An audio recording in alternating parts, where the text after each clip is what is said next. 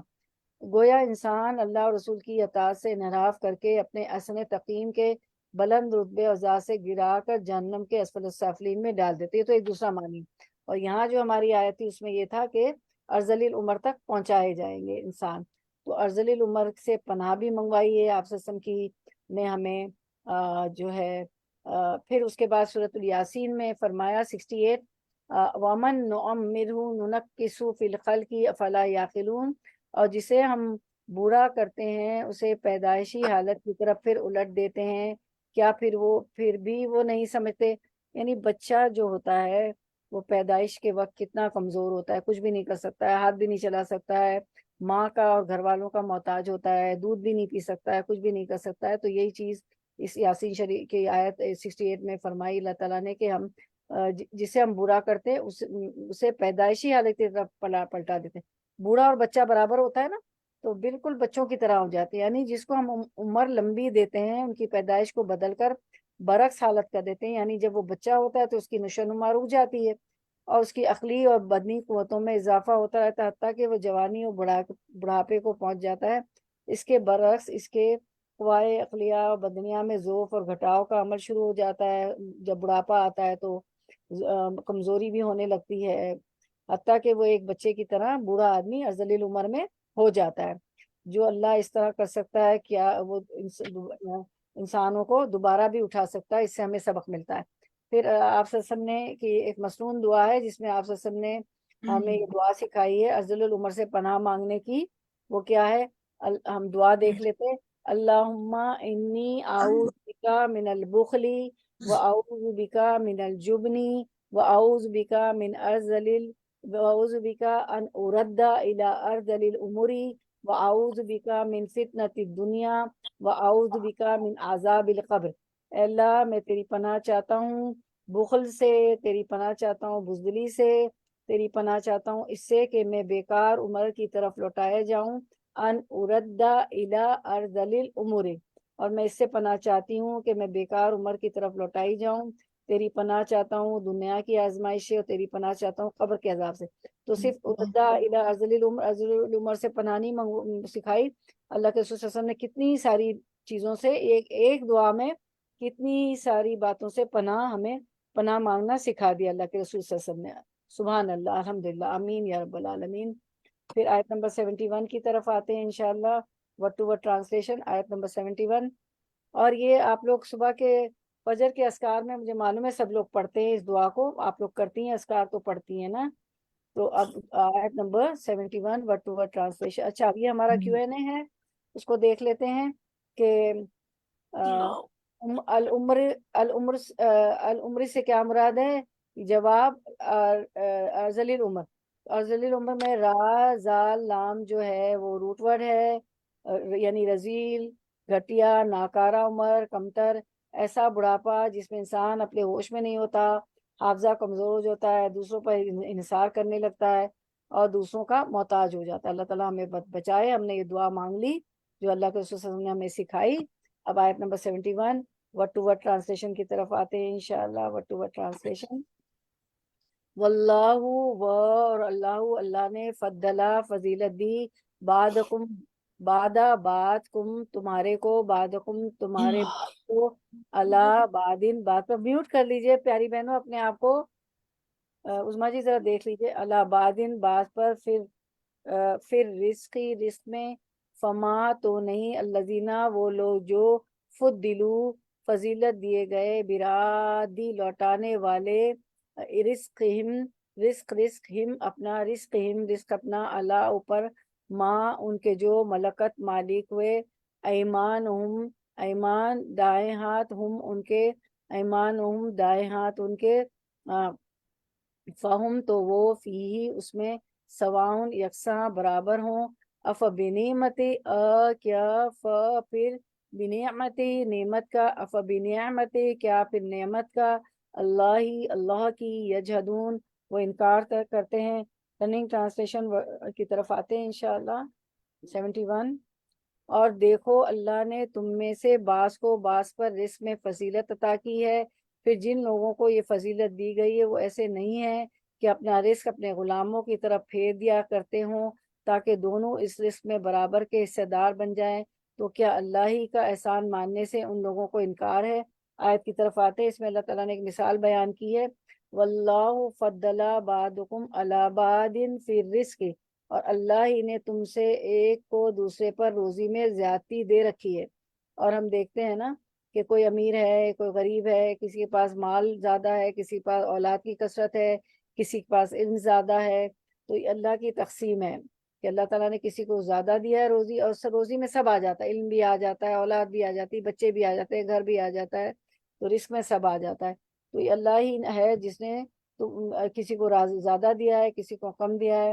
فَمَا الَّذِينَ فُضِّلُوا بِرَادِّ رِزْقِهِمْ عَلَىٰ مَا مَلَكَتْ أَيْمَانُهُمْ فَهُمْ فِيهِ سَوَاءٌ، پس جنہیں زیادتی دی گئی ہے وہ اپنی روزی اپنے ماتحت غلاموں کو نہیں دیتے کہ وہ اور یہ اس میں برابر ہو جائیں، ٹھیک ہے۔ کبھی بھی کوئی جو ہے اپنے نوکر کو سارا مال نہیں دیتا، کبھی بھی نہیں دے گا اپنے نوکروں کو، اپنے غلاموں کو، کہ تاکہ وہ اس کے برابر نہ ہو جائے۔ یعنی جب تم، اللہ تعالیٰ کا سوال ہے یہ، افبنعمت اللہ یجحدون، تو کیا یہ لوگ اللہ کی نعمتوں کے منکر ہو رہے ہیں؟ پہلے تو اللہ نے مثال دی، یعنی جب تم اپنے غلاموں کو اتنا مال اسباب دنیا میں نہیں دیتے کہ تمہارے برابر ہو جائیں، تو اللہ تعالیٰ کب یہ پسند کرے گا کہ تم کچھ لوگوں کو جو اللہ ہی کے بندے ہیں اور غلام ہیں، اللہ کا شریک اور اس کے برابر قرار دے دو، ٹھیک ہے۔ جب ہم نہیں دیتے کسی کو مال کہ وہ ہمارے برابر ہو جائے گا، تو اللہ تعالیٰ بھی یہ پسند نہیں کرے گا کہ تم کچھ لوگوں کو جو اللہ ہی کے بندے اور غلام ہیں اس کا شریک اور اس کے برابر قرار دے دو، دوسروں کو اللہ کا جو ہے شریک بنا دیں، اس کی عبادت کرنے لگے، جو کیونکہ وہ بھی جو جس کو شریک بناتے ہیں اس کو اللہ کا شریک بناتے ہیں، جس کی عبادت کرتے ہیں، تو وہ بھی کیا ہے؟ اللہ ہی کے بندے ہیں، اللہ ہی کے غلام ہیں۔ تو اس آیت سے یہ بھی معلوم ہوا کہ معاشی لحاظ سے، اکنامیکلی، انسانوں میں جو فرق پایا جاتا ہے وہ اللہ کے بنائے ہوئے فطری نظام کے مطابق ہے، جسے جبری قوانین کے ذریعے ختم نہیں کیا جا سکتا، کہ اشتراکی نظام میں ہے۔ یعنی معاشی مساوات، اکنامیکل جو ہے، جو مساوات ہوتی، برابری ہوتی ہے، یعنی معاشی مساوات کی غیر فطری کوشش کی بجائے ہر کسی کو معاشی میدان میں کسب معاش کے لیے مساوی طور پر دوڑ دھوپ کے مواقع میسر ہونے چاہیے۔ اور اب آپ دیکھتے ہیں کہ سب لوگ جو ہے روزی کمانے نکلتے ہیں، اور ابن آدم کے لیے تو روایت میں آتا ہے کہ اللہ نے لکھ دیا ہے کہ محنت کرنے کے لیے، کسب معاش کے لیے، معاش روزی حاصل کرنے کے لیے کیا کرنا پڑے گا؟ محنت کرنی پڑے گی، بغیر محنت کے نہیں ملے گی۔ اور جو ہے کسب معاش کے لیے کیا ہے کہ ایکوالٹی ہونی چاہیے، مساوت ہونی چاہیے، مساوی طور پر دوڑ دھوپ کے مواقع میسر ہونے چاہیے۔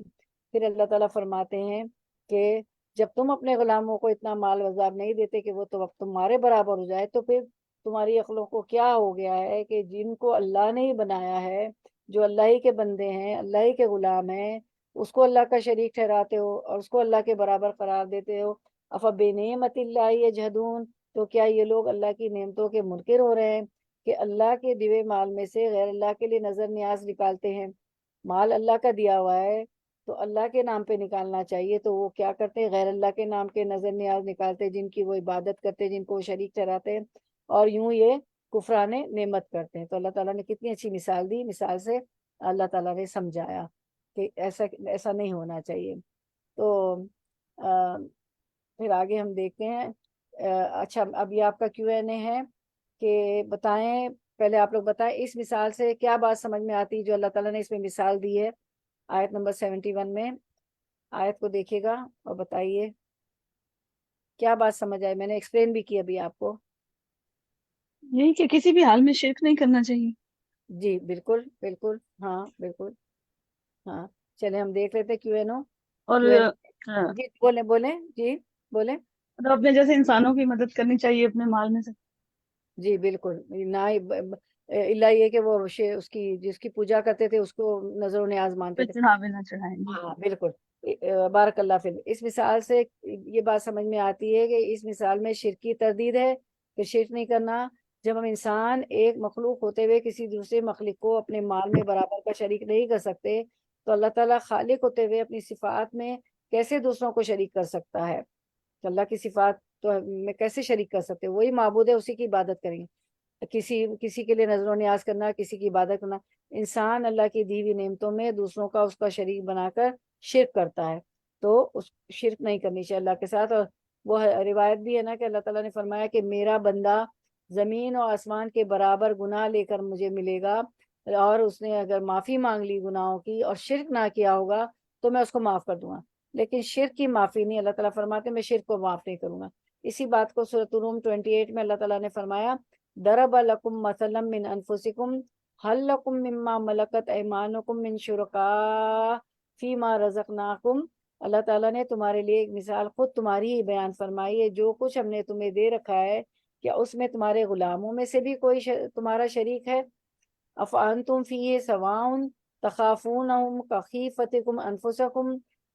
تو کیا اس میں تمہارے غلاموں میں سے بھی کوئی تمہارا شریک ہے کہ تم اور وہ اس میں برابر درجے کے ہو، اور تم ان کا ایسا خطرہ رکھتے ہو جیسے خود اپنوں کا ہم عقل رکھنے والوں کے لیے. کذالک نفصل الآیات لقوم یعقلون. اسی طرح کھول کھول کر آیتیں اللہ تعالیٰ بیان کرتے.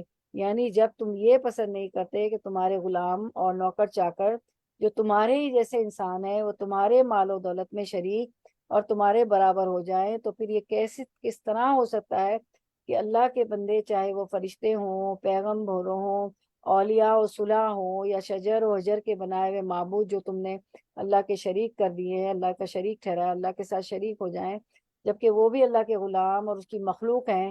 یعنی جس طرح یہ پہلی بات نہیں ہو سکتی دوسری بھی نہیں ہو سکتی. اس لیے اللہ کے ساتھ دوسروں کی بھی عبادت کرنا، انہیں بھی حاجت روا اور مشکل کشا سمجھنا یہ اکثر غلط ہے، بالکل غلط ہے. پھر اللہ تعالیٰ فرماتے ہیں سورۃ الشورى 27 میں اچھا اب اللہ تعالیٰ نے سب کو ایک جیسا رزق کیوں نہیں دے دیا؟ کیوں نہیں دیا؟ اس میں ہے ہم کہتے ہیں نا کوئی امیر کیوں ہے، اللہ نے یہ آیت ہی ہماری ایسی شروع ہوئی کہ بعض کو بعض سے جو ہے بعض کے اوپر زیادہ دیا. تو وہ اس لیے نہیں دیا وَلَوْ بَسَطَ اللَّهُ الرِّزْقَ لِعِبَادِهِ لَبَغَوْا فِي الْأَرْضِ. اگر اللہ تعالیٰ اپنے سب بندوں کی روزی فراخ کر دیتا تو زمین میں فساد برپا کر دیتے. وَلَٰكِن يُنَزِّلُ بِقَدَرٍ مَا يَشَاءُ إِنَّهُ بِعِبَادِهِ خَبِيرٌ بَصِيرٌ. لیکن وہ اندازے کے ساتھ جو کچھ چاہتا ہے نازل فرماتا ہے، وہ اپنے بندوں سے پورا خبردار ہے، خوب دیکھنے والا ہے. یعنی اللہ ہر شخص کی حاجت و ضرورت سے زیادہ یکساں طور پر وسائل رزق عطا فرما دیتا، تو اس کا نتیجہ یہ ہوتا کہ کوئی کسی کی ماتحتی قبول نہ کرتا، کوئی سوئپر نہ ہوتا، کوئی لیبر نہ ہوتا. ہر شخص شر و فساد اور دشمنی میں ایک سے بڑھ کر ایک ہوتا، جسے زمین فساد سے بھر جاتی تو ماتحت کوئی نہ ہوتا. اب دیکھیں نا، ایک باس ہوتا ہے تو اس کے ماتحت ہوتے نا، سارے ہی باس ہو جاتے، سارے ہی ملینر ہو جاتے، تو پھر وہ دوسرے جو کام ہے وہ کون کرتا نا. جیسے ہمارے ڈسٹنگ ہے، موپنگ کے لیے ہم ماسیا رکھتے ہیں، مزدور جو ہے بیچارہ اس کے پاس کم مال ہوتا ہے تو وہ پڑھا لکھا بھی، علم بھی کم ہوتا ہے نا، جس میں سب آ جاتا ہے. تو علم کم ہوتا ہے، کسی کے پاس مال کم ہوتا ہے، تو وہ علم نہیں ہوتا اتنا کہ دفتروں میں کام کرے، وائٹ کلر جاب کرے، تو وہ بیچارہ جو ہے سیمنٹ کے بجری کے کام کرتا ہے، کنسٹرکشن کرتا ہے، اس طرح کے کام کرتا ہے. اور اس کے اوپر ایک پڑھا لکھا انجینئر ہوتا ہے، آرکیٹیکٹ ہوتا ہے، وہ اس کو گائیڈ کر رہتا ہوتا ہے. اور تو یہ کیا ہوتا کہ سب کو روزی سب کی فراخ کر دیتا، زمین میں فساد ہو جاتا ہے اور کوئی کسی کی ماتحتی قبول نہ کرتا. تو دنیا کا نظام اسی طرح چل رہا ہے، اسی طرح دنیا کا نظام چل رہا ہے. ٹھیک ہے. اچھا اس کے بعد ہم دیکھتے ہیں سورۃ روم میں فرمایا 22 وَمِنْ آیَاتِ خَلَقُ السَّمَاوَاتِ وَالْأَرْضِ وَاخْتِلَافُ أَلْسِنَتِكُمْ وَأَلْوَانِكُمْ. اس کی قدرت کی نشانیوں میں سے آسمان اور زمین کی پیدائش اور تمہاری زبانوں اور رنگوں کا اختلاف بھی ہے. اِنَّ فِي ذَلِكَ لَآيَاتٍ لِلْعَالَمِينَ. دانش مندوں کے لیے اس میں یقیناً بڑی نشانی ہے. تو اللہ تعالیٰ نے زبان بھی مختلف دی ہیں اور رنگ بھی مختلف پیدا کیے ہیں، تو بعض کو بعض سے مختلف بنایا. اس طرح روزی بھی مختلف دی، کسی کو زیادہ کسی کو کم، کسی کو علم، بہت سی نعمتیں، کسی کو زیادہ کسی کو کم.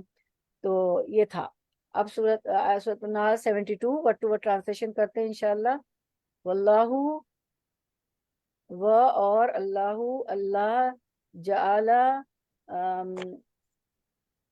72 کریں گے نا، نحل 72 نحل 72 واللہ اور اللہ نے جعلا بنایا لکم لیے کم تمہارے لیے من انفسکم من سے انفسکم تمہارے نفسوں. انفس تو جمع ہے نفسوں, ٹھیک ہے, ترجمہ بھی بتا رہا ہے نفسوں. تو ایک نفس کے لیے, واحد کے لیے کیا لفظ آئے گا عربک میں قرآن میں؟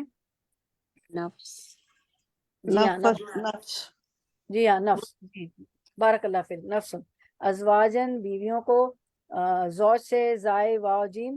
تو عربک میں جیسے ہم ہسبینڈ وائف کہتے ہیں ایسا نہیں ہوتا ہے, زوج میں دونوں آ جاتا ہے, شوہر بھی آ جاتا ہے بیوی بھی. ازواجن بیویوں, لیکن یہاں کانٹیکس میں بیویاں ہیں.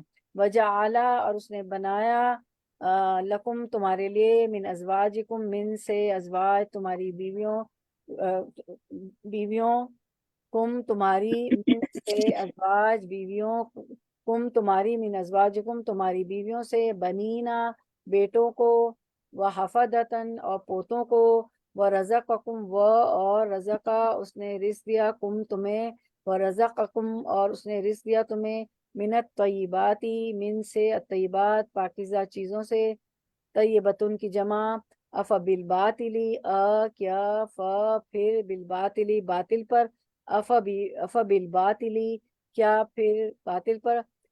جو ہے کون سا حروف ہے؟ عطف ہے, جر ہے, کیا ہے؟ سوالیہ ہے نا. سوالیہ ہوتا ہے اس کو کیا کہتے ہیں اردو میں بھی؟ آپ کو پتا ہے وہی لفظ آتا ہے.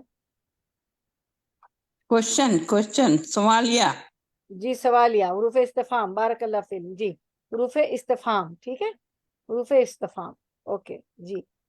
تو یؤمنون وہ ایمان رکھتے ہیں, وہ بنعمتی و اور بنعمتی نعمت کا, وہ بنعمتی اور نعمت کا, اللہ کی, ہم وہ یکفرون وہ انکار کرتے ہیں. Running translation. وہ اللہ ہی ہے جس نے تمہارے لیے تمہاری ہم جنس بیویاں بنائی, اور اسی نے ان بیویوں سے تمہیں بیٹے پوتے عطا کیے, اور اچھی اچھی چیزیں تمہیں کھانے کو دیں. پھر کیا یہ لوگ یہ سب کچھ دیکھتے اور جانتے ہوئے بھی باطل کو مانتے ہیں, اللہ کے احسان کا انکار کرتے ہیں. تو آیت کی طرف آتے ہیں. واللہ جعل لکم من انفسکم ازواجا, اللہ تعالیٰ نے تمہارے لیے تم میں سے ہی تمہاری بیویاں پیدا کی, ٹھیک ہے, کوئی اور نہیں, انسان ہی ہے, انسانوں میں سے ہے. جس طرح سورۃ ال عمران میں فرمایا اللہ تعالیٰ نے کہ آدم علیہ السلام سے ایک جان سے جو ہے بیوی حوا کو پیدا کیا تھا اس کی پسلیوں سے. تو اللہ تعالیٰ نے تمہارے لیے تم میں سے ہی تمہاری بیویاں پیدا کی, ازواجن زوج کی جمع, وجعل لکم من ازواجکم اور تمہاری بیویوں سے کیا بنایا, تمہاری بیویوں سے بنایا تمہارے لیے کیا, بنینا وحفدتوں تمہارے لیے بیٹے اور پوتے پیدا کیے. تو حفدتن میں اولاد, اولاد کی اولاد, اولاد کی اولاد, داماد اور جو ہے پوتے, نسل در نسل, اولاد کی اولاد, اولاد کی اولاد سب آ جاتے ہیں, اور خادم اور غلام بھی آ جاتے ہیں, ٹھیک ہے. تو وجعل لکم من ازواجکم بنینا وحفدتن ورزقکم من الطیبات اور تمہیں اچھی اچھی چیزیں کھانے کو دی. تو بیویوں سے تمہاری نفس سے ہی تمہاری بیویاں پیدا کی, وہ کوئی اور مخلوق نہیں ہے. اور بیویاں جب تم نے شادی کی تو اس سے کیا ہوا, تمہیں بنینا بیٹے ملے, وحفدتن اور پوتے ملے, یعنی نسل آگے بڑھی, اولاد کی اولاد, اولاد کی اولاد, پھر وہ شادیاں کی بچوں کی تو داماد بھی آئے, اور جو ہے نسل در نسل نسلیں بڑھتی چلی گئی, آف سپرنگ پروجنی تمہاری بڑھتی چلی گئی. اور پھر اللہ تعالیٰ نے کھانے کے لیے بھی اچھی اچھی طیبات دی, نعمتیں دی. اف بالباطل یؤمنون کیا پھر بھی لوگ باطل پر ایمان لائیں گے اتنی ساری نعمتوں کے بعد. وبنعمت اللہ ہم یکفرون اللہ تعالیٰ کی نعمتوں کی ناشکری کریں گے. یعنی اللہ تعالیٰ اپنے انعامات کا تذکرہ کر کے, جو آیت میں ہے نا کہ بیٹے بیویاں عطا کی, پھر بیٹے اس سے شادی کی تو بیٹے اور پوتے اور نسلیں آئی, اور سوال کر رہا ہے کہ سب کچھ دینے والا تو اللہ ہے. سو افبالباطل یؤمنون, تو لیکن یہ اسے چھوڑ کر دوسروں کی عبادت کرتے ہیں, باطل پر ایمان لائیں گے اور دوسروں کا ہی کہنا مانیں گے. نعمتیں تو اللہ نے دی ہے بہت ساری. تو یہاں ہم یہ دیکھتے ہیں کہ باطل کو مانتے ہیں, یعنی یہ بے نیاز اور بے حقیقت عقیدہ رکھتے ہیں کہ ان کی قسمتیں بنانا اور بگاڑنا, ان کی مرادیں بدلانا, دعائیں سننا, انہیں اولاد دینا, ان کو روزگار دلوانا, ان کے مقدمے جتوانا, انہیں بیماریوں سے بچانا, کچھ دیویوں اور دیوتاؤں اور جنوں اور اگلے پچھلے بزرگوں کے اختیار میں ہے. جیسے کہتے ہیں نا پتہ نہیں کون سے ولی اور پیر اور غوث پاک اور پتہ نہیں کیا کیا۔ اگرچہ مشرکین مکہ اس بات سے انکار نہیں کرتے تھے کہ ساری نعمتیں اللہ کی دی ہوئی ہیں اور ان نعمتوں پر اللہ کا احسان ماننے سے بھی انہیں انکار نہ تھا، لیکن جو وہ غلطی کرتے تھے وہ یہ تھی کہ ان نعمتوں پر اللہ کا شکریہ ادا کرنے کے ساتھ ساتھ وہ ان بہت سی ہستیوں کا شکریہ بھی زبان اور عمل سے ادا کرتے تھے جن کو انہوں نے بلا کسی ثبوت اور بلا کسی سند کے اس نعمت بخشی میں جو ہے دخیل اور حصہ دار ٹھہرا رکھا تھا۔ اسی چیز کو قرآن اللہ کے احسان کا انکار قرار دیتا ہے، ہے نا، افبالباطل یؤمنون وبنعمت اللہ ہم یکفرون۔ قرآن میں یہ بات بطور ایک قاعدہ کلیہ کے پیش کی گئی کہ محسن کے احسان کا شکریہ غیر محسن کو ادا کرنا دراصل محسن کے احسان کا انکار کرنا ہے۔ اسی طرح قرآن یہ بات بھی اصول کے طور پر بیان کرتا ہے کہ محسن، اللہ تعالیٰ تو ہمارے محسن ہے نا، احسان ہم پہ احسان کیا ہوا، تو محسن کے متعلق بغیر کسی دلیل اور ثبوت کے یہ گمان کر لینا کہ اس نے خود اپنے فضل و کرم سے یہ احسان نہیں کیا ہے بلکہ فلاں شخص کے طفیل یا فلاں رعایت یا فلاں کی سفارش سے یا فلاں کی مداخلت سے کیا، یہ بھی دراصل اس کے احسان کا انکاری ہے، یہ اس کا احسان انکار ہے۔ یہ دونوں اصولی باتیں سراسر انصاف اور عقل عام کے مطابق ہے۔ ہر شخص خود جو ہے اس کی معقولیت سمجھ سکتا ہے۔ فرض کیجئے کہ آپ ایک حاجت مند آدمی پر رحم کھا کر اس کی مدد کرتے ہیں اور وہ اسی وقت اٹھ کر آپ کے سامنے ایک دوسرے آدمی کا شکریہ ادا کر دیتا ہے جس کا اس امداد میں کوئی دخل نہ تھا، تو آپ چاہے اپنی فراخی دل کی بنا پر اس کی بےہودگی کو نظر انداز کر دیں اور آئندہ بھی اپنی امداد کا سلسلہ جاری رکھیں، مگر آپ کے دل میں ضرور آپ کے دل میں محسوس ہوگا کہ یہ ایک نہایت بدتمیز اور احسان فراموش آدمی ہے۔ پھر اگر دریافت کرنے پر آپ کو معلوم ہو کہ اس شخص نے یہ حرکت اس خیال کی بنا پر کی تھی کہ آپ نے اس کی جو کچھ بھی مدد کی ہے وہ اپنی نیک دلی اور فیاضی کی وجہ سے نہیں بلکہ اس دوسرے شخص کی خاطر کی ہے، درحالانکہ یہ واقعہ نہیں تھا، تو آپ لا محالہ اسے اپنی توہین سمجھیں گے۔ اس کی اس بیہودہ تعویذ کا صریح مطلب آپ کے نزدیک یہ ہوگا کہ وہ آپ سے سخت بدگمان ہے اور آپ کے متعلق یہ رائے رکھتا ہے کہ آپ کوئی رحیم اور شفیق انسان نہیں ہے بلکہ محض ایک دوست نواز اور ہیں چند لگے بندے دوستوں کے توسط سے کوئی آئے تو آپ اس کی مدد ان دوستوں کی خاطر کر دیتے ہیں، ورنہ آپ کے ہاتھ سے کسی کو کچھ فیض حاصل نہیں ہو سکتا۔ تو یہ بات تو اللہ تعالیٰ کے ساتھ نہیں نا، تو انسانوں کے ساتھ ہوتی ہے۔ اس نے تو اتنی نعمتیں دی ہیں، وہ تو خالق ہے، مالک ہے، تو وہی عبادت کے لائق بھی ہے۔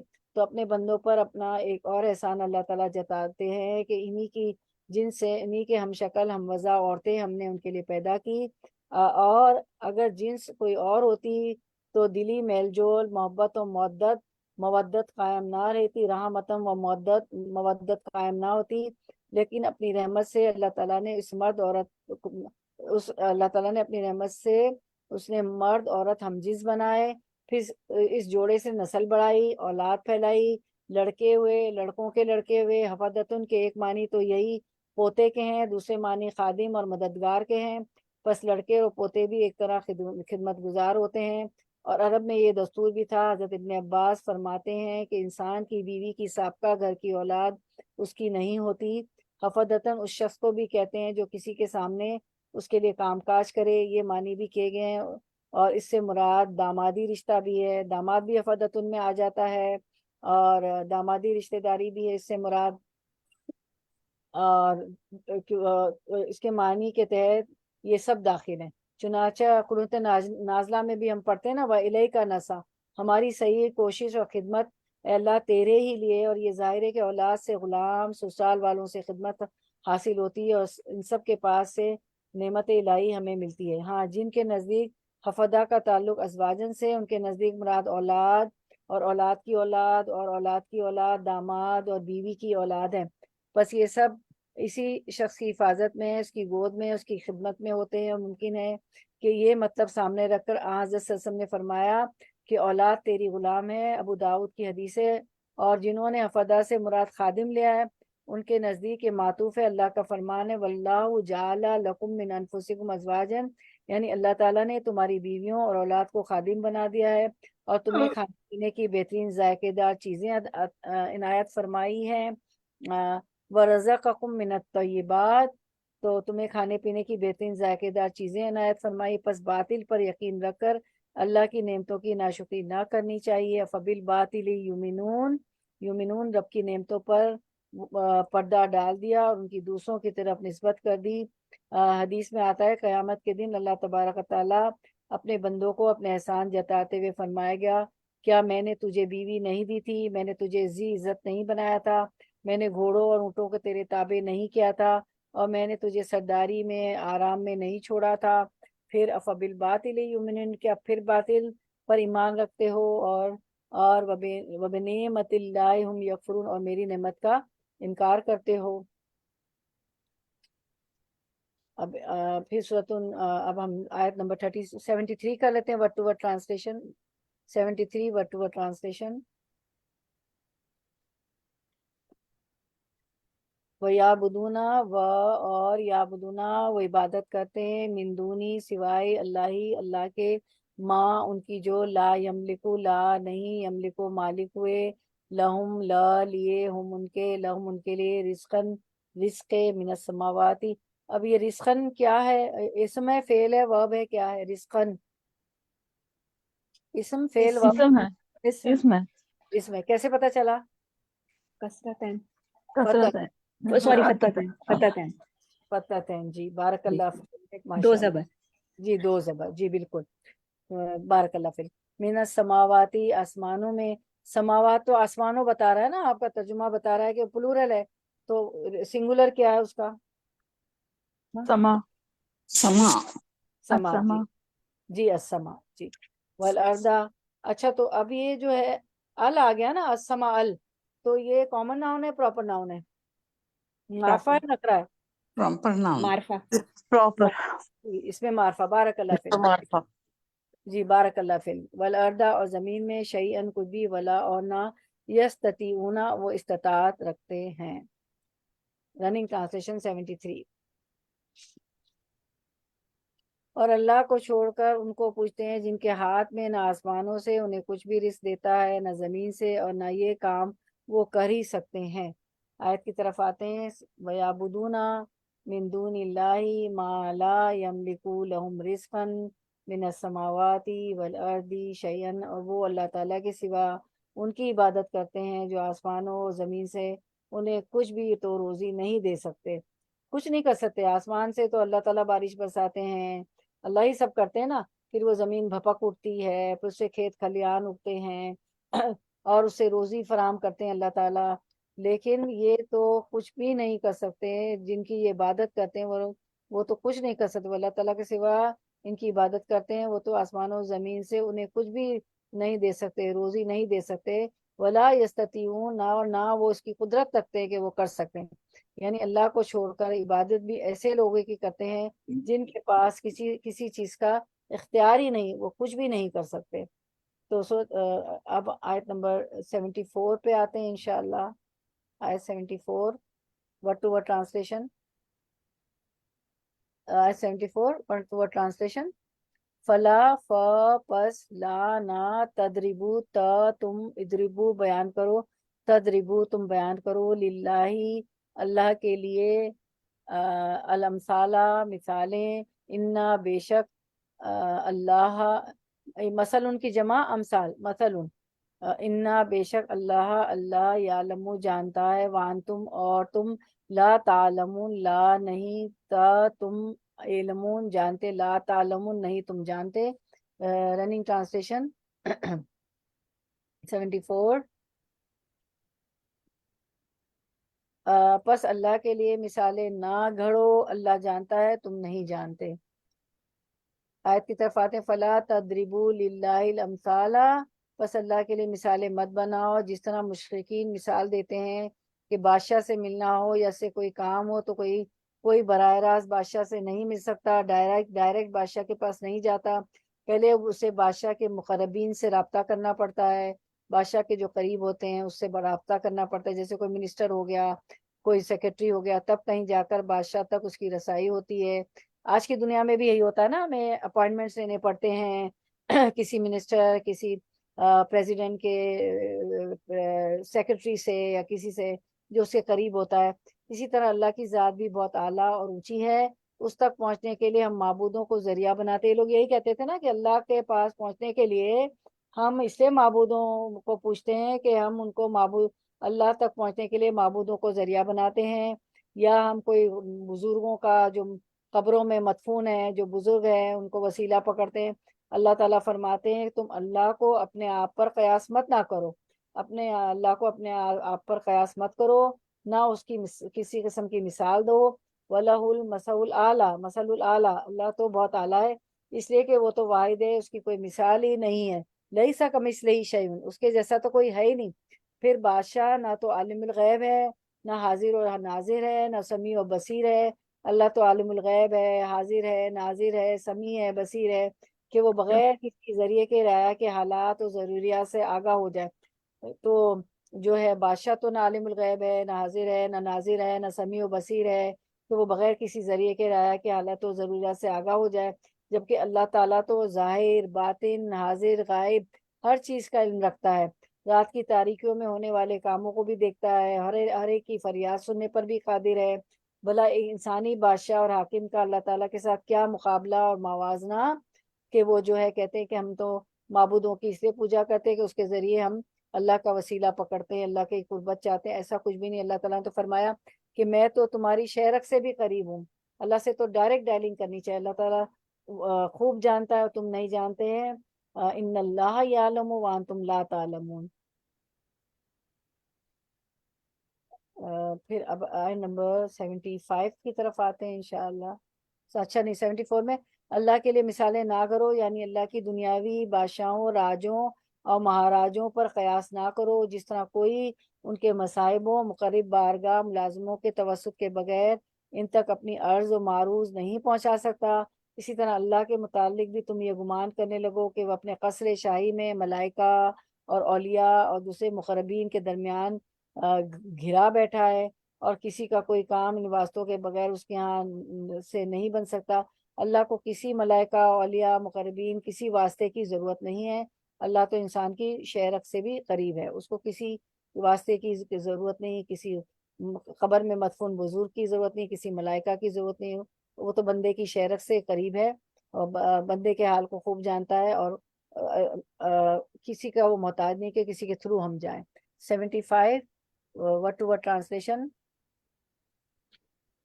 دربا بیان کی، اللہ نے مثلا مثال، عبدن ایک غلام کی، مملوکن مملوکی، لا یقدرو نہیں وہ قدرت رکھتا، علی شیئن کسی چیز پر، ومن اور اس کی جو رزقناہو رزق دیا، نہ ہم نے ہو اسے، رزقناہو رزق دیا ہم نے اسے، من سے نہ اپنی منا اپنی طرف سے، رزق حسنن اچھا، تو ہوا وہ، یونفقو وہ خرچ کرتا ہے، منہ اس میں سے، سرن پوشیدہ، و جہرن اور اعلانیہ، حل کیا، یستونا وہ برابر ہو سکتے ہیں، الحمد سب تعریف، للہ اللہ کے لیے ہے، بلکہ اکثرهم اکثر ان کے، لا یعلمون لا نہیں، یعلمون وہ علم رکھتے۔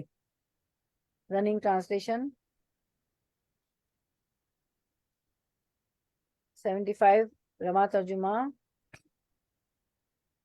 اور اللہ تعالیٰ ایک مثال بیان کرتا ہے کہ ایک غلام ہے دوسرے کی ملکیت کا جو کسی بات کا اختیار نہیں رکھتا، اور ایک اور شخص ہے جسے ہم نے اپنے پاس سے معقول روزی دے رکھی ہے، جس میں سے چھپے کھلے خرچ کرتا ہے، کیا یہ سب برابر ہو سکتے ہیں؟ ضرب اللہ مثلا عبدا مملوکا لا یقدر علی شیء ومن لا یقدر علی شیء ومن رزقناہ منا رزقا حسنا فہو ینفق منہ سرا و جہرا۔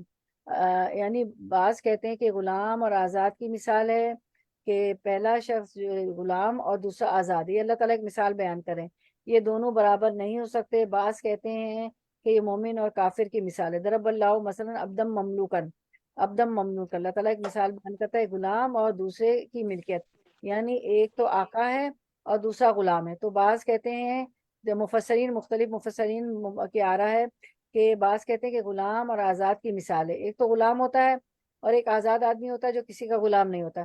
تو پہلا شخص غلام ہے اور دوسرا آزاد ہے. یہ دونوں برابر نہیں ہو سکتے.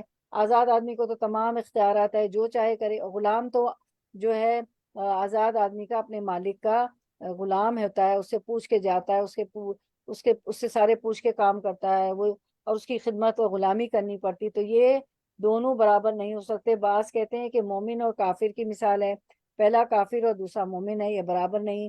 بعض کہتے ہیں کہ اللہ تعالیٰ اور بت معبودان باطلہ کی مثال ہے، پہلے سے مراد بت اور دوسرے سے اللہ ہے. یہ دونوں بھی برابر نہیں ہو سکتے. مطلب یہی ہے کہ غلام اور آزاد باوجود اس بات کے کہ دونوں انسان ہیں، دونوں اللہ کی مخلوق ہے، اور بہت سی چیزیں دونوں کے درمیان مشترکہ ہے، اس کے باوجود رتبہ اور شرف اور فضل اور منزلت میں دونوں کو برابر نہیں سمجھتے. ایک جو ہے باس ہوگا اور ایک غلام ہوگا، دونوں کا رتبہ، شرف اور فضل اور منزلت برابر نہیں ہوگی. تو اللہ تعالیٰ اور پتھر کی ایک مورتی، یہ دونوں کس طرح برابر ہو سکتے؟ جب انسان کسی کا آقا ہوتا ہے، کسی کا باس ہوتا ہے، تو اس کا جو غلام ہوتا ہے، اس کے ماتحت ہوتے ہیں، وہ برابر نہیں ہوتے انسانوں کے. تو اللہ تعالیٰ جو خالق ہے، مالک ہے، جس نے سب کو پیدا کیا، پتھر کو، مورتیوں کو، جس کی یہ پوجا کر رہے ہیں، تو اللہ تعالیٰ پتھر کی ایک مورتی اور اللہ تعالیٰ کس طرح برابر ہو سکتے ہیں؟ تو اللہ تعالیٰ یہی فرماتے ہیں کہ یہ دونوں برابر نہیں ہو سکتے. اور پھر اللہ تعالیٰ فرماتے ہیں حل یستونا، کیا یہ دونوں برابر ہو سکتے ہیں؟ یہ سب برابر ہو سکتے ہیں، چاہے کوئی مدفون ہو قبر کے اندر، کوئی بت ہو، کوئی پتھر کی مورتی ہو، یہ برابر نہیں ہو سکتے. حل یستونا، کیا یہ برابر؟ اللہ تعالیٰ سوال کر رہے ہیں کہ کیا یہ سب برابر ہو سکتے؟ سوچو تو صحیح، عقل سے تو کام لو. تو اب اللہ تعالیٰ جواب دے رہے الحمدللہ، یہ جواب ہے حل یستونا کہ کیا یہ برابر ہو سکتے ہیں. الحمدللہ، نہیں، تمام اللہ ہی کے لیے سب تعریفیں، تمام تعریفیں اللہ کے لیے. بل اکثرہم لا یعلمون، بلکہ ان میں سے اکثر نہیں جانتے، اکثر لا علمی میں یہ سب کر رہے ہیں. ٹھیک ہے، تو جو مالک ہے وہ کون ہے؟ امیر ہے، آزاد ہے. جو مالک ہے، تم غلام اور مالک برابر نہیں ہو سکتے. 75 کر رہے تھے ہم جی. تو یعنی اگر مثالوں ہی سے بات سمجھنی ہے تو اللہ صحیح مثالوں سے تم کو حقیقت سمجھاتا ہے. تم جو مثالیں دے رہے ہو وہ غلط ہے، اس لیے تم ان سے غلط نتیجے نکال کر بیٹھے ہو. سوال اور الحمدللہ کے درمیان ایک لطیف خلا ہے، جسے بھرنے کے لیے خود لفظ الحمدللہ ہی میں بلیغ اشارہ موجود ہے. ظاہر ہے کہ نبی صلی اللہ علیہ وسلم کی زبان سے یہ سوال سن کر مشرکین کے لیے اس کا یہ جواب دینا تو کسی طرح ممکن ہی نہ تھا. ٹھیک ہے نا، حل یستوون، کیا یہ برابر ہو سکتے ہیں؟ تو مشرکینوں کے لیے تو یہ جواب ممکن ہی نہ تھا کہ دونوں برابر ہیں، اللہ اور مورتیاں. لا ماللہ، اس کے جواب میں کسی نے صاف صاف اقرار کیا ہوگا کہ واقعی دونوں برابر نہیں ہیں، اور کسی نے اس اندیشے سے خاموشی اختیار کر لی ہوگی کہ اقراری جواب دینے کی صورت میں اس کے منطقی نتیجے کا بھی اقرار کرنا ہوگا، اور اس سے خود بخود ان کے شریک کی ابطال ہو جائے گی. کیونکہ اگر وہ جو ہے افرمیٹو میں جواب دیتے ہیں کہ ہاں ایسا ہی ہے، تو کیا ہوگا؟ جن کی وہ پوجا کر رہے ہیں تو ان کے شریکوں کی جو باطل، جو سارے شریک جو ہیں وہ تو باطل ہے نا، تو خود بخود ان کے شرک کا ابطال ہو جائے گا کہ باطل ہے. لہٰذا نبی صلی اللہ علیہ وسلم نے دونوں کا جواب پا کر فرمایا الحمدللہ. اقرار کرنے والوں کے اقرار پر بھی الحمدللہ، اور خاموش رہ جانے والوں کی خاموشی پر الحمدللہ. پہلی صورت میں اس کے معنی یہ ہوئے کہ خدا کا شکر ہے، اتنی بات تو تمہاری سمجھ میں آئی. دوسری صورت میں اس کا مطلب یہ ہے کہ خاموش ہو گئے. الحمدللہ، اپنی ساری حد درمیوں کے باوجود دونوں کو برابر کہہ دینے کی ہمت بھی تم نہ کر سکے، باوجود یہ کہ انسان کے درمیان وہ صریح طور پر با اختیار اور بے اختیار کے فرق کو محسوس کرتے ہیں، اور اس فرق کو ملحوظ رکھ کر ہی دونوں کے ساتھ الگ الگ طرز عمل اختیار کرتے ہیں. پھر بھی وہ ایسے جاہل و نادان بنے ہوئے ہیں، بل اکثرہم لا یعلمون، کہ خالق اور مخلوق کا فرق ان کی سمجھ میں نہیں آتا. خالق کی ذات اور صفات اور حقوق اور اختیارات سب میں وہ مخلوق کو اس کا شریک سمجھ رہے ہیں اور اللہ کا شریک سمجھ رہے ہیں، اور مخلوق کے ساتھ وہ طرز عمل اختیار کر رہے ہیں جو صرف خالق کے ساتھ ہی اختیار کیا جا سکتا ہے.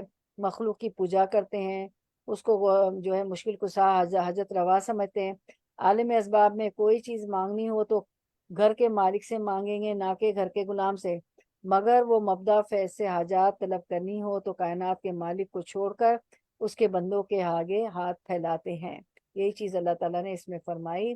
سورۃ الملک میں فرمایا آیت نمبر 23 میں، قل هو الذی انشاکم وجعل لکم السمع والبصر والابصار والافئدۃ قلیلا ما تشکرون، کہہ دیجئے کہ وہی اللہ ہے جس نے تمہیں پیدا کیا، تمہارے کان، آنکھیں اور دل بنائے، تم بہت ہی کم شکر گزاری کرتے ہو۔ یعنی اللہ تعالیٰ نے پہلی مرتبہ پیدا کرنے والا اللہ ہی ہے۔ اللہ نے آنکھیں اور دل بنائی جن سے تم سن سکتے ہو، اس کی مخلوق میں غور و فکر کر کے اس کی معرفت حاصل کر سکتے ہو، تاکہ تم، اللہ تعالیٰ نے آنکھ، کان اور دل اس لیے دیے کہ تم اس کی مخلوق میں غور و فکر کر کے اللہ کی معرفت حاصل کرو، اللہ کو پہچان سکو۔ 3 قوتوں کا ذکر فرمایا، یہ ہمارے ٹولز ہیں جسم کے، کان، آنکھ اور دل، جس سے انسان مسموعات سنتا ہے، مبصرات دیکھتا ہے، اور عقل سے معقولات کا، صحیح بات کا ادراک کر سکتا ہے۔ یہ ایک طرح سے اتمام حجت بھی ہے اور اللہ کی ان نعمتوں پر شکر نہ کرنے کی مذمت بھی ہے، اسی لیے فرمایا کہ تم بہت ہی کم شکر گزاری کرتے ہو۔ قلیلم ما تشکرون۔ تو السم والبصر، کان اور آنکھ جو ہے 2 ونڈوز ہیں، جسے آنکھ سے دیکھتا ہے، کان سے سنتا ہے، اور دل جو ہے وہ ایک جو ہے ایک سی پی یو ہے، جس میں ساری چیزیں آنکھ سے دیکھ کے، کان سے سن کے جاتی ہیں دل کے اندر اثر کرتی ہیں، مگر ان کے دلوں کو اثر نہیں ہوتا، یہ باطل معبود کو ہی پوچھتے تھے۔ تو 75 میں آپ کا Q&A ہے، بتائیے اس مثال میں ہمارے لیے کیا سبق ہے؟ غلام اور آقا کی مثال سے کیا سب کوئی بتائے گا؟ کون بتائے گا؟ جی کون بتائے گا؟ غلام اور آقا کی مثال سے کیا سبق لیا ہم نے؟ ایک تو یہ کہ کافر اور مشرک دونوں برابر نہیں ہیں، جی پھر دوسرا یہ کہ دونوں کی ملکیت میں دونوں یکساں نہیں ہیں، بالکل، برابر نہیں ہیں۔ جی جی، بارک اور اللہ۔ اللہ تعالیٰ سے ڈائریکٹ انسان مانگتا ہے، جو بھی جی ہدایت مانگنی ہے تو جی اس کے لیے کسی انسان کا یا کسی بھی دوسری چیز کا وسیلہ نہیں بنانا چاہیے، جی کیونکہ اللہ یہ نہیں سوچنا چاہیے کہ اس سے کہیں گے تو یہ اللہ سے ہمیں مانگ کے دے گا، جی نہیں، وہ تو پھر اللہ تو سب کچھ کر سکتا ہے نا، اس کو کسی کی وسیلے کی ضرورت تو نہیں ہے نا۔ بالکل بالکل، کسی بھی وسیلے کی، جی بالکل، بارک اللہ فی علمی۔ ہاں تو چلیں ہم ہمارا کوشچن آنسر، ہمارا Q&A دیکھ لیتے ہیں کہ اس میں یہ دیکھتے ہیں اس مثال سے ہمارے لیے کیا سبق ہے۔ مالک اور غلام کی، جس طرح ایک غلام اور مالک برابر نہیں ہو سکتے، ایک با اختیار اور ایک بے اختیار ہے۔ مالک تو اختیار ہے، جو چاہے کرے، غلام کو تو اختیار ہی نہیں ہوتا، وہ تو محتاج ہوتا ہے آقا کی اجازت کا۔ اسی طرح خالق اور مخلوق برابر نہیں ہو سکتے، اللہ ہمارا خالق ہے اور ہم مخلوق ہے، بالکل برابر نہیں ہو سکتے۔ اللہ تعالیٰ اور بت برابر نہیں ہو سکتے، اللہ اور غیر اللہ برابر نہیں ہو سکتے۔ اب 76 کی طرف آتے ہیں انشاءاللہ۔ آیت 76 ورڈ ٹو ورڈ ٹرانسلیشن۔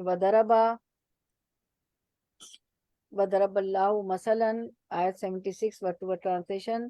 وَضَرَبَ اور بیان کی، اللہ نے، مثلا ایک مثال، رجلینی 2 مردوں کی، یا نون جو ہے نا وہ ہمیں بتا رہا ہے تسنیہ، 2 مردوں کی، رجلینی 2 مردوں کی، احدہما ان دونوں میں سے ایک، ابکما گونگا ہے، ولا لا یقدرو نہیں وہ قدرت رکھتا، علی شیء کسی چیز پر، وہوا اور وہ، کلن بھی وہوا اور وہ یہ کلن نہیں ہے، کلن ہے، کلن کہتے ہیں بوجھ کو، کلن بوجھ ہے، علی مولاہو اپنے مالک پر، اینما جہاں کہیں، یوجہو وہ بھیجتا ہے اسے، لا یاتی نہیں وہ لاتا، بھی خیر کوئی بھلائی، حل کیا، یستوی برابر ہو سکتا ہے، ہوا وہ ومن اور وہ جو یامرو حکم دیتا ہے، بالعدلی انصاف کا، وہوا اور وہ، علی صراط اوپر راستے، مستقیم سیدھے کے ہے۔ Running translation. اللہ ایک اور مثال دیتا ہے، 2 آدمی ہیں، ایک گونگا بہرا، کوئی کام نہیں کر سکتا، اپنے آقا پر بوجھ بنا ہوا ہے، جدھر بھی وہ اسے بھیجے کوئی بھلا کام اس سے بن نہ آئے۔ دوسرا شخص ایسا ہے کہ انصاف کا حکم دیتا ہے اور خود راہ راست پر قائم ہے، بتاؤ کیا یہ دونوں یکساں ہیں؟ آیت کی طرف آتے ہیں، اللہ تعالیٰ پھر ایک اتنی پیاری مثال دے رہے ہیں۔ وَضَرَبَ اللَّهُ مَثَلَ الرَّجُلَيْنِ اللہ تعالیٰ ایک اور مثال بیان فرماتا ہے، تو وہ کیا مثال فرماتا ہے؟ یہ ایک اور مثال ہے جو پہلے سے زیادہ واضح ہے۔ پیچھے ایک مثال تھی نا غلام اور آقا کی، اب یہ ایک اور مثال ہے جو پہلے سے بھی زیادہ واضح ہے۔ رجلینی احدہما، تو اللہ تعالیٰ فرماتے ہیں کہ دو شخصوں کی، جن میں سے احدہما دو شخص، ابکما لا یقدرو علی شیئن وہو کلا علی مولاہ، کہ دو شخصوں کی جن میں سے ایک تو ابکما ہے، ابکمو ہے، کیا ہے؟ گونگا ہے۔ ابکمو کہتے ہیں پیدائشی گونگے کو، ٹھیک ہے؟ ابکما کس کو کہتے ہیں؟ پیدائشی گونگے کو۔ تو ایک تو ہے، دو لوگ ہیں، دو شخص ہیں، اس میں ایک تو پیدائشی گونگا ہے، ٹھیک ہے؟ لا یقدرو علی شیئن، اور کسی چیز پر اختیار نہیں رکھتا، وہو کلا، بلکہ وہو کلا علی مولاہ، بلکہ وہ اپنے مالک پر بوجھ ہے، کیونکہ اس کو تو کچھ آتا ہی نہیں کرنا، مالک نے اس کو رکھ لیا ہے، وہ مالک پہ بوجھ بنا ہوا ہے۔ اور کلا ہے نا، کلالہ سے ہے، تو سورۃ النساء میں ہم نے پڑھا تھا نا، جب وراثت کے تقسیم ہوتے ہیں تو کلالہ وہ ہوتا ہے جس کے نہ ماں باپ ہوتے ہیں نہ اولاد ہوتی ہے۔ ماں باپ یتیم ہوتا ہے، اس کی پیدائش سے پہلے یا والدین کا انتقال ہو جاتا ہے، پیدائش کے بعد والدین مر جاتے ہیں، اور جب شادی ہوتی تو اس کی اولاد بھی نہیں ہوتی، تو اس کو کہتے ہیں کلالہ۔ تو وہ کلا ہے کہ وہ ہوا کلا، اور وہ کسی اللہ مولا ہو، اپنے آقا پہ جو ہے بوجھ بنا ہوا ہے، کسی چیز کا اختیار نہیں رکھتا، وہ اپنے مالک پر بوجھ ہے۔ غلام جو ہوتا ہے، نوکر جو ہوتا ہے، وہ وہی فائدہ مند ہوتا ہے جو کام کرے۔ ہم کیوں کسی کو رکھتے ہیں اجرت پہ؟ کیوں نوکری دی جاتی ہے کسی بھی دفتر میں، ہاسپٹل میں، اسکول میں؟ کہ کام چاہیے ہوتا ہے، تو جو کام نہ کرے وہ تو بوجھ ہی بن جائے گا نا اپنے مولا پہ، اپنے آقا پہ، ٹھیک ہے؟ تو یہاں یہ بات بتائی گئی کہ ہر کام کرنے پر جو آقا جو ہے وہ تو قادر ہے، اور ہر بات بولتا ہے اور سمجھتا ہے، لیکن جو وہ ہوتا ہے، کلا ہوتا ہے، اکما ہوتا ہے، گونگا ہوتا ہے، تو وہ تو بوجھ ہوتا ہے، وہ تو کچھ کر ہی نہیں پاتا ہے۔ حل یستوی ہوا، کیا وہ دونوں برابر ہیں؟ برابر ہو سکتے ہیں؟ وَمَن یَأْمُرُ بِالْعَدْلِ وَهُوَ عَلَىٰ صِرَاطٍ مُسْتَقِیمٍ، اور یہ جو کلا ہوتا ہے، اسے کہیں بھی بھیجو، اسے بھیج دو، کوئی بھلائی نہیں لاتا، ٹھیک ہے؟ اَيْنَمَا يُوَجِّهُ لَا يَأْتِي بِخَيْرٍ، اس کو کہیں بھی بھیج دیا جائے کوئی بھلائی نہیں لاتا، کوئی خیر کا کام نہیں لاتا، کچھ کر ہی نہیں سکتا۔ تو اور کیا یہ اور وہ جو عدل کا حکم دیتا ہے، تو جو عدل کا حکم دیتا ہے، وَمَن یَأْمُرُ بِالْعَدْلِ وَهُوَ عَلَىٰ صِرَاطٍ مُسْتَقِیمٍ، اور ہے بھی سیدھی راہ پر برابر ہو سکتے ہیں۔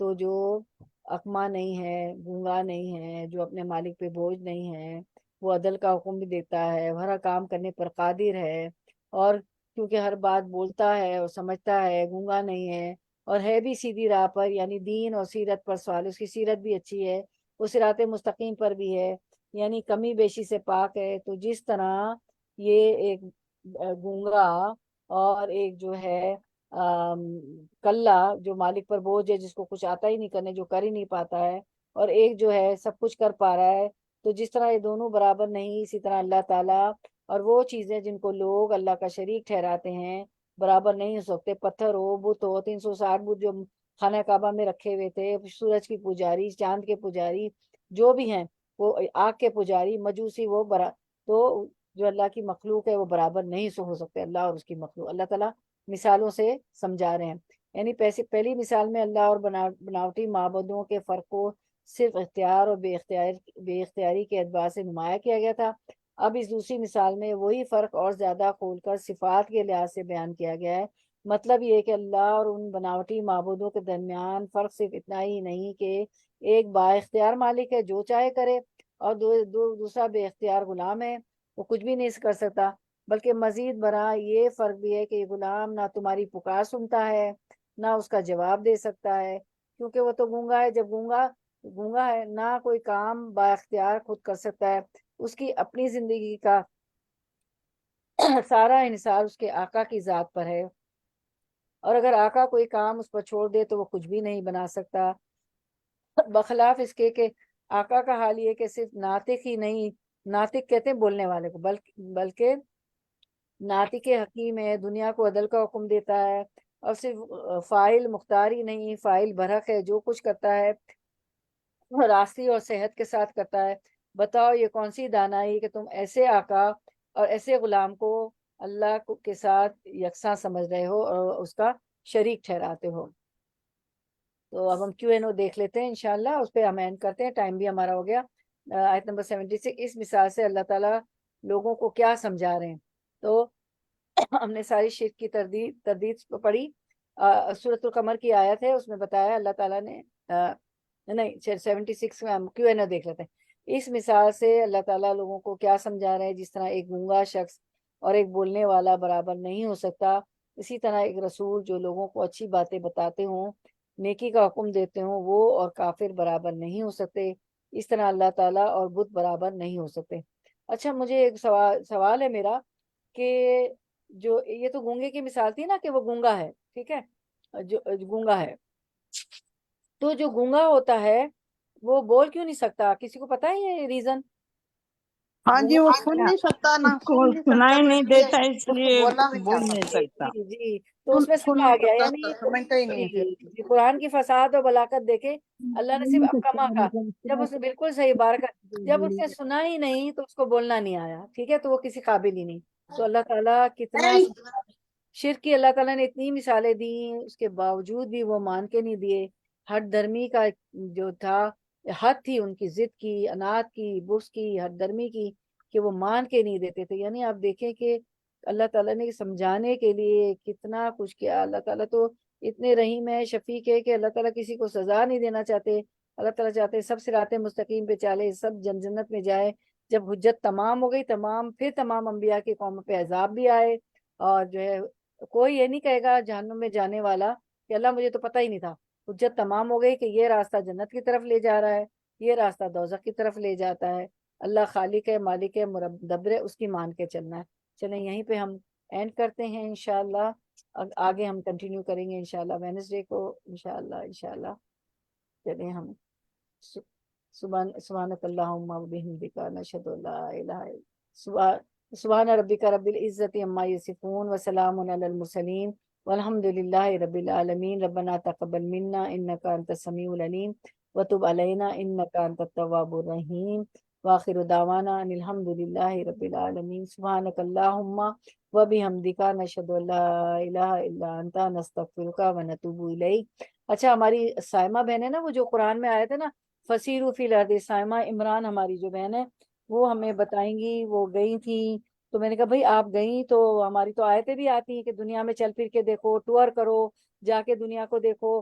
پھر وہ شہد کی مکھی بھی آئی تھی تو وہ دوسری مکھی کا بھی ذکر کر رہی تھی. تو ہمیں تو چل پھر کے کر کے دنیا میں گھوم پھر کے بھی انسان آیت کونی میں غور و فکر کرتا ہے اور سیکھتا ہے, اور قرآن پڑھ کے پھر تبدیلی آ جاتی. چلیں سائمہ جی, آپ بتائیں کہ آپ نے کیا کیا دیکھا اپنی اس ٹرپ پہ, کچھ بتانا چاہیں گی, ہمیں بتائیں.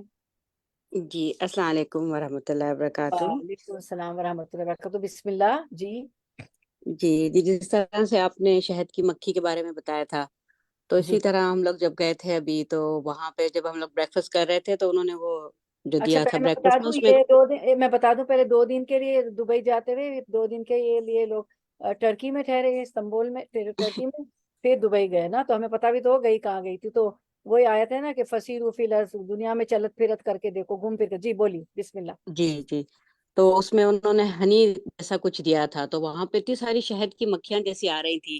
تو وہ اس پہ آ کے جو ہنی کا تھا اس پہ بیٹھ کے اس طرح سے اس کو وہ جو کر رہی تھی, جیسے سک کر رہی تھی, کہ لگ رہا تھا جیسے ہنی پی رہی ہے اس میں. اور سبحان اتنی خوبصورت وہ شہد کی مکھی تھی. لیکن وہ انوشا تھوڑی ڈر رہی تھی, بیٹی میری نا, تو انہوں نے, اس نے جو بیٹا تھا اس نے کہا نہیں یہ حاملے سے کچھ نہیں کرے گی. تو وہ اسی بالکل جیسے سک کر کر کر کے وہاں سے جا رہی تھی. تو میں وہی آپ کی بات مجھے بھی یاد آ گئی کہ آپ کہتی ہیں کہ جو بھی چیز ہم دیکھتے ہیں تو ہم کہتے ہیں کہ ماشاء اللہ سے اللہ کی قدرت ہے یہ, کہ کیسے وہ اس میں سے ہنی لے رہی ہے اور جا رہی ہے وہاں سے. تو اس بات پہ مجھے آپ کا یاد آیا تھا. جی, کہ ہر بات میں ایک بصیرت کی آنکھ آ جاتی ہے, ہماری بصیرت کی جی آنکھ ہو جاتی ہے نا, کہ ہم فوراً الحمدللہ سبحان اللہ کہتے ہیں, قرآن اللہ کی یاد, اس ذکر کی ہو اللہ جاتی. کی یاد آ جاتی ہے. جی, کہ اللہ کی قدرت ہے کہ کیسے یہ اس طرح سے کر رہی ہے. ہاں, اور کوئی اور سین دیکھے ہوں گے, پھول وغیرہ بھی, تو بتائیں. جی جی جی, وہ وہیں پہ وہ ایک فلاور گارڈن بھی تھا, تو اس میں سب چیزیں وہ اصلی فلاور سے ہی بنائی ہوئی تھی. تو وہ بھی ماشاءاللہ اتنے خوبصورت فلاور, اتنے اچھے لگ رہے تھے کہ ان کو دیکھ کے واقعی میں وہی اللہ کی یاد, کہ اللہ نے ماشاءاللہ کتنے خوبصورت خوبصورت فلاورز اور بنائے. جیسے آپ کہتی ہیں کہ ہم لوگ پہلے دیکھتے تھے تو کہتے تھے او واو ویری نائس, لیکن اب ہم دیکھتے ہیں تو ہم کہتے ہیں ماشاءاللہ سے اللہ کی قدرت ہے یہ. تو جی وہی آپ جو کہتی ہیں کہ دیکھنے کا طریقہ ایک بصیرت آ جاتی ہے آنکھ میں دیکھنے کی. سبحان تو وہ اللہ. بس یہی ہے کہ ہر چیز دیکھ کے اب ہمیں آپ کا ذکر جیسے آپ اللہ کا ذکر یاد آ جاتا ہے جو آپ ہمیں کرواتی ہیں, کہ اسی طرح سے ہم ہر چیز کو اب دیکھنے لگتے ہیں اور اللہ کی یاد ہر چیز میں آنے لگتی ہے. جی, اور وہ آپ کی عبادت ہو گئی, ذکر ہو گیا, بچوں نے بھی سیکھا کہ یہ اللہ ہی کر سکتا, ہم نہیں کر سکتے, اس کی قدرت ہے نا. جی بالکل بالکل. تو ما خلقتا ھذا باطلا سبحانک فقنا عذاب النار. اللہ آپ نے کوئی چیز باطل بے عبث نہیں پیدا کی, سبحانک آپ پاک ہیں, جو ہے ہمیں آگ کے عذاب سے, فقنا عذاب النار, اللہ کی تعریف کی فوراً, اللہ کا ذکر جی کیا, آگ کے عذاب سے پناہ بھی مانگ لی. جی انشاءاللہ. ہاں جنت الفردوس بھی یاد آتی ہے. یہ جی دنیا کے مناظر ایسے ہیں تو وہاں کے مناظر کیسے ہوں گے. کیسے ہوں گے. جی جی بالکل. جی بالکل بالکل بالکل. سبحان اللہ سبحان اللہ. دیکھیں قرآن کے پینوراما اتنا وسیع ہے, ہمارا ذہن اتنا بڑا ہو گیا کہ ہم اب بالکل چینج ہو گئے, ہر چیز میں اللہ کی یاد آتی ہے کہ اللہ نے ہی بنایا, یہ نا بصیرت کی آنکھ سے. جی واقعی آپ صحیح کہہ رہے ہیں, واو بیوٹیفل, یہ بھی جی کہیں جی کے لیے, لیکن اب ہمارا نظریہ چینج ہو گیا. اللہ قرآن کے جی. ساتھ بندہ بہت اللہ تعالیٰ چینج کر. جی اور کوئی کچھ کہے گا یا آپ کنٹینیو کر. جی جزاک اللہ خیر. جی اور کوئی کچھ بتائے گا, کچھ کہنا چاہے گا؟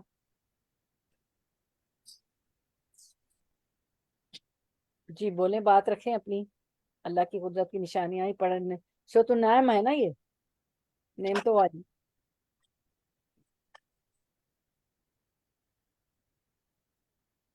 اللہ کی اتنی نعمتیں ہیں, اتنی نشانیاں ہیں کہ ہم تو گن ہی نہیں سکتے. وہی بات ہے کہ یہ لائی ربی مت کو زبان, ہم تو سوچ بھی نہیں سکتے, ہماری سوچ پہنچ ہی نہیں سکتی جتنی مہربانیاں اللہ کی ہیں, یہ جتنی قدرت اللہ کی ہے. صرف سبحان اللہ کہہ سکتے ہیں بس, اور تو کچھ نہیں. بالکل بالکل بالکل ہے. حق تو یہ ہے کہ پھر بھی حق ادا نہیں ہوتا ہے. ما خلقت ھذا باطلا سبحانک فقنا عذاب النار وان تعدوا نعمتی وان تعدوا نعمت اللہ لا تحصوها. اگر تم اللہ کی نعمتوں کو گننا چاہو تو اس کا احاطہ, اس کو احصا, اس کو گن نہیں سکتے, نہیں کر سکتے. بالکل ٹھیک ہے. بے شک. چلے میں اینڈ کروں, پھر میٹنگ اینڈ کروں. جی جی انشاءاللہ. انشاءاللہ اگر کچھ کہنا ہو تو بات رکھیں, ورنہ میں اینڈ کروں. کچھ کہنا چاہیں گے آپ لوگ؟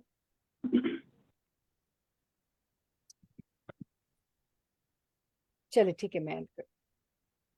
جی میں اینڈ کرتی ہوں. چلیں, بدھ کو ملاقات ہوگی انشاءاللہ. کہ آپ لوگ کا آنا بیٹھنا اللہ تعالیٰ قبول فرمائے. بارک اللہ فی علمک و عملک وقاتکم وعلکم وعلکم آمین یا رب العالمین. میں اینڈ کرتی ہوں.